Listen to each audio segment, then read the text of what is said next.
Hello everyone, कैसे हैं आप सभी। आई होप सभी बहुत अच्छे होंगे। Today is 13th of March 2023 और डे है मंडे। तो आज वो 10th क्लास वालों का जो वो मैथ्स का पेपर था, टर्म 2 की मैं बात कर रहा हूँ। तो हम लोग इस वीडियो में जो वो डिस्कस करेंगे कि इस बार का जो पेपर है वो किस टाइप का पेपर था, क्या जो वो इस बार पैटर्न रहा, केस स्टडी जो वो किस टाइप की जो पूछी गई थी, क्या लेवल रहा इस बार का। तो सबसे पहले तो मैं आपको बता दूं कि इस बार का जो लेवल है वो जो मुझे लगता है कि थोड़ा सा इजी लेवल रहा, क्योंकि बहुत सारे ऐसे क्वेश्चन थे जो कि डायरेक्ट जो पूछे गए थे। हम लोग जो वो यहाँ पे डिस्कस करेंगे सीरीज़ ए। ठीक है, मैं एचपी बोर्ड वालों की बात कर रहा हूँ। सीरीज़ ए की जो हम लोग यहाँ पे बात करेंगे, लेकिन मुझे लगता है क्योंकि पैटर्न जो वो एक प्रकार से वही रहता है बाकी सीरीज़ में भी, क्योंकि लेवल जो वो क्वेश्चन का वही रहता है। ऐसा नहीं है कि ए सीरीज़ बहुत ज़्यादा कठिन आ गई, बी सीरीज़ में बहुत नेक्स्ट लेवल के क्वेश्चन डाल दिया, ऐसा नहीं होता है। ए बी सी जो भी सीरीज़ है उसमें एक सेम पैटर्न रहता है। जैसे कि अगर पहली सीरीज़ में जो वो आपको वॉल्यूम ऑफ कोन पूछ लिया, तो दूसरी सीरीज़ में जो वॉल्यूम ऑफ स्फीयर डाल देगा। ठीक है, कुछ इस टाइप के जो वो क्वेश्चन रहते हैं। तो इस बार का ए सीरीज़ को मैंने देखा। ठीक है, मुझे लगता है कि बी और सी जो भी सीरीज़ है उसमें भी जो वो एक पैटर्न ऐसा ही रहा होगा, मतलब कि सिंपल सिंपल क्वेश्चन डायरेक्ट ही पूछे गए होंगे। ठीक है, तो काफ़ी मुझे लगा इस बार का जो पेपर है वो इजी लेवल है, तो उसको जो वो एक बार डिस्कस किया जाए। केस स्टडीज़ जो वो बिल्कुल सिंपल केस स्टडी जो वो डाली गई थी, डाइस से रिलेटेड जो वो यहाँ पे केस स्टडी जो वो बनाई थी, बिल्कुल सिंपल सा कि प्राइम नंबर, कंपोजिट नंबर।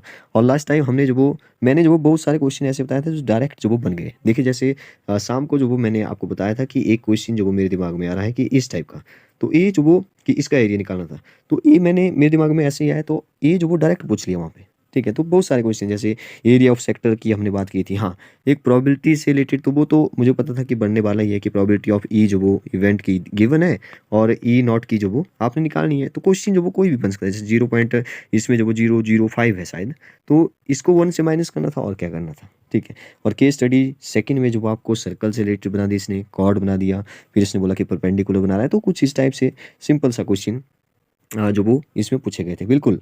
और एक जो वो हमने टावर की भी बात की थी, वो भी डायरेक्ट क्वेश्चन आ गया। ठीक है, टावर और बिल्डिंग से, ठीक है, angle of reflection, angle of diffraction की हमने बात की थी लास्ट टाइम। तो वो सारे क्वेश्चन जो वो पूछे गए हैं, हमने कोई ऐसे क्वेश्चन मतलब कि नेक्स्ट मतलब कि कोई डिफिकल्ट क्वेश्चन की यहाँ पे बात भी नहीं की थी और आए भी नहीं ऐसे क्वेश्चन।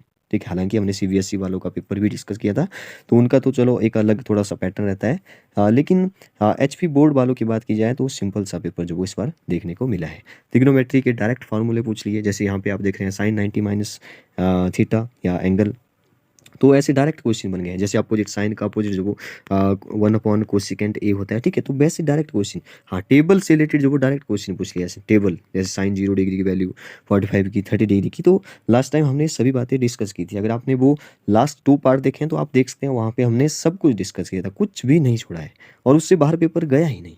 मतलब कि अगर आपने उन 2 वीडियो को देखा है तो उसमें जो मुझे लगता है कि एक वीडियो जो वो लगभग 25 या 30 मिनट की होगी, और उससे पहले की जो वो 40-45 मिनट की के आसपास है। मतलब कि 1 डेढ़ घंटे में हमने एक पूरा सिलेबस जो वो कवर कर लिया था, जिसमें एमसीक्यूज तो डिस्कस किए थे, लेकिन क्या क्या आपको आस्क है वो भी डिस्कस किया था। ठीक है, ट्रिग्नोमेट्री के डायरेक्ट क्वेश्चन है, वॉल्यूम पूछ लिया डायरेक्ट। ठीक है, वॉल्यूम ऑफ सिलेंडर पूछ लिया इसने। ठीक है, वॉल्यूम ऑफ कोन पूछ लिया, वॉल्यूम ऑफ स्फीयर पूछ लिया, इसी एक सीरीज में ही पूछा है। ठीक है, हेमिस्फीयर का वॉल्यूम पूछ लिया। टेंजेंट से, टेंजेंट कितने पॉइंट पे काटता है, सिंपल सा क्वेश्चन। टेंजेंट जाता है तो 1 पॉइंट पे काटता है, point of contact. Last time हमने सब कुछ डिस्कस किया था। तो ऐसे सिंपल सिंपल से क्वेश्चन जो वो इस बार जो वो देखने को मिले हैं। तो चलिए फिर एक एक करके डिस्कस करते हैं, स्टार्ट करते हैं।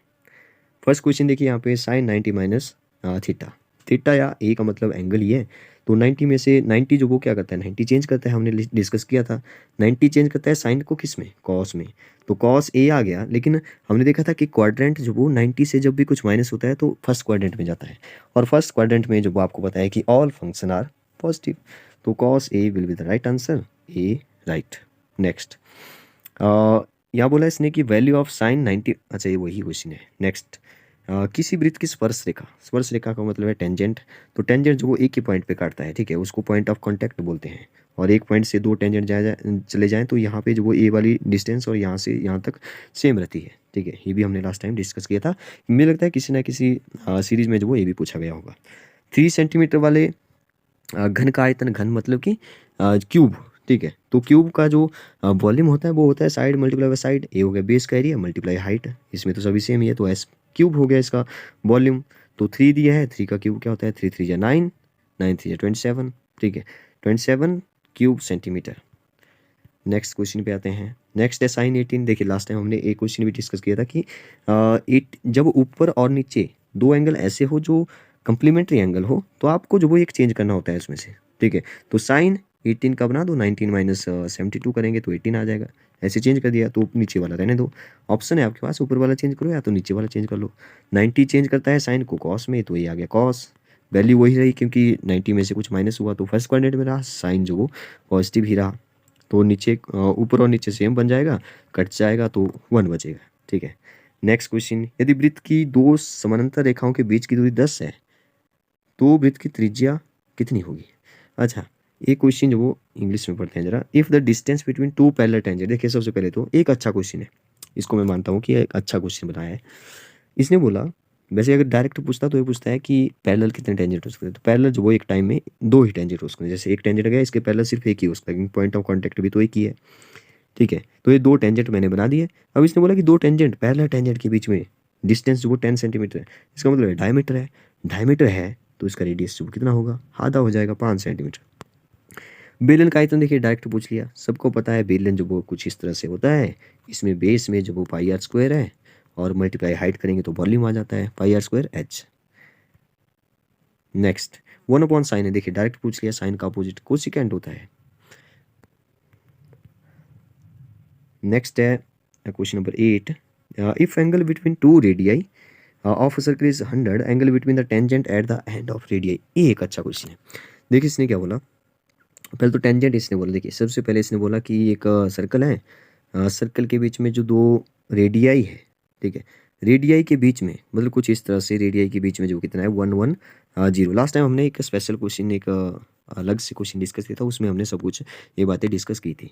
एक पॉइंट से जो वो दो टेंजेंट जा रहे हैं, देखिए इसने बोला if angle between two radii, तो दो रेडियाई के बीच में तो 110 एंगल है, वो मैंने बना दिया, ठीक है। If angle between the tangent at the end of radii, तो वो जो वो कितना होगा। अब मैंने आपको बोला था, ये देखिए मैंने जो वो लास्ट टाइम जो फर्स्ट पार्ट था उसमें ही डिस्कस किया था, जब यहाँ पे कोई एंगल हो, मैंने गलती से क्या बोला था कि यहाँ पे जो है उसका आधा हो जाएगा, नो, फिर मैंने जो वो करेक्शन की थी उसी में जो वो लास्ट में बता दिया, और वीडियो में भी एडिट करते टाइम जो वो मैंने यहाँ पे करेक्ट कर दिया था, ठीक है। तो यहाँ पे क्या होता है कि ए वाला एंगल और ए वाला एंगल जो वो आपस में सप्लीमेंट्री एंगल होते हैं। सप्लीमेंट्री एंगल का मतलब है कि 110 में कितना प्लस करें कि 180 हो जाए, ठीक है।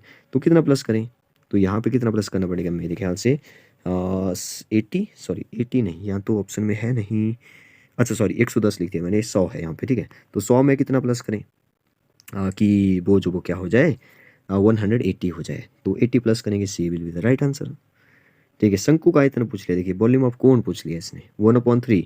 देखिए अब तो ऑप्शन भी जो वो इतने सिंपल से है, पाई आर स्क्वायर एच जो वो यहाँ पे बेलन का होता है, मतलब कि सिलेंडर का होता है, यहाँ पे 1/3 पाई आर स्क्वायर एच, यही तो बचा 2/3 जो वो यहाँ पे ये जो वो किसका होता है 2/3 होता है स्फीयर में, ठीक है।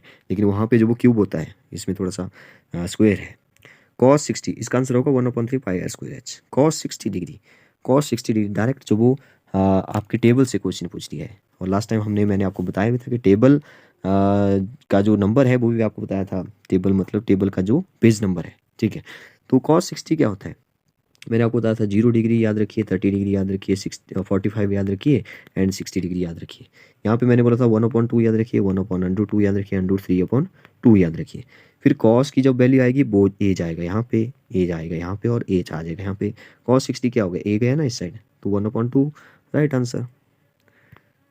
नेक्स्ट आते हैं क्वेश्चन पर, 3 सेंटीमीटर अर्धगोले का आयतन।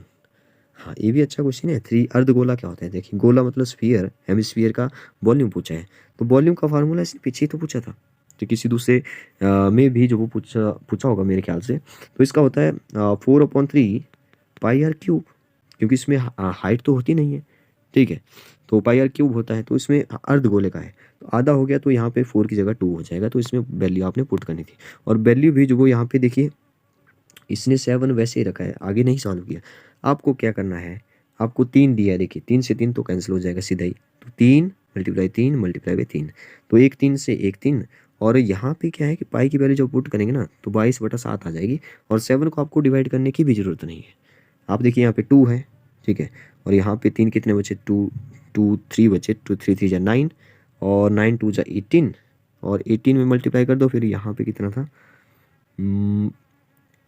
1 minute, pi r cube, pi r and cube भी है, अच्छा 22 है यहाँ पे ना। 18 मल्टीप्लाई बाई 22 करेंगे तो आपका आंसर आ जाएगा 18 मल्टीप्लाई बाई 22, और 18 2 जो होता है 36, और एक और 36 आ गया, ठीक है। यहाँ पे आ गया 6, यहाँ पे 3 और 6 9 और 3 396, 396 B will be the right answer. नीचे 7 था वो हमने आगे सॉल्व नहीं करना है।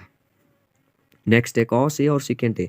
देखिए ये दोनों जो आपस में आपको पता है कि एक दूसरे के अपोजिट हैं, अपोजिट है तो मैं सेकेंड ए को क्या लिख सकता हूँ, 1/cos ए लिख सकता हूँ, और 1/cos ए लिखा था, cos ए से cos a cancel, equal to 1 आ जाएगा, B will be the right answer. Next ए आ गई अब case study, first case study, ठीक है। एक पास से को फेंका, डाइस को फेंका, तो आगे इसने क्वेश्चन बनाया। देखिए ये मुझे लगता है बहुत ही सिंपल सा पास से, और लास्ट टाइम मैंने आपको बताया था कि डाइस जो वो, हाँ 6 पेजेस होते हैं, और इसको जब मतलब कि हमने बात की थी जब प्राइम नंबर हो, अभाज्य संख्या हो, तो भी 3/6 आता है, मतलब कि हाफ आता है, ठीक है। इवन नंबर हो तब भी हाफ आता है, और ऑड नंबर हो तब भी हाफ आता है, तो लास्ट टाइम हमने देखा था। तो अभाज्य संख्या हाफ आंसर, ठीक है। आगे सम संख्या हाफ आंसर, हाफ कहाँ है, हाफ लास्ट में है, हाफ आंसर हो जाएगा, ठीक है। आगे देखिए इवन नंबर हाफ आंसर, ठीक है। 2 और 6 के बीच स्थित कोई संख्या, अ नंबर लाइंग बिटवीन 2 और 6, मतलब कि 2 और 6 के बिटवीन बोला है ना, तो 3 है, एक 4 है, एक 5 है, तो 3/6 हो जाएगा, टोटल तो 6 ही है, तो 3/6 मीन्स 1/2, ठीक है, ये भी 1/2 आ गया। तो मुझे लगता है कि बहुत ही सिंपल सा जो वो केस स्टडी जो वो यहाँ पे डाला था। ऑड नंबर भी तो 1 है, 3 है, 5 है, तो 3 तो ऑड नंबर है, 3/6 मीन्स 1/2, फिर से 1/2, ठीक है। केस स्टडी 2 में आते हैं। इसने बोला 10 सेंटीमीटर त्रिज्या वाले के वृत्त की जीवावर, तो ये भी बहुत ही सिंपल सा क्वेश्चन है।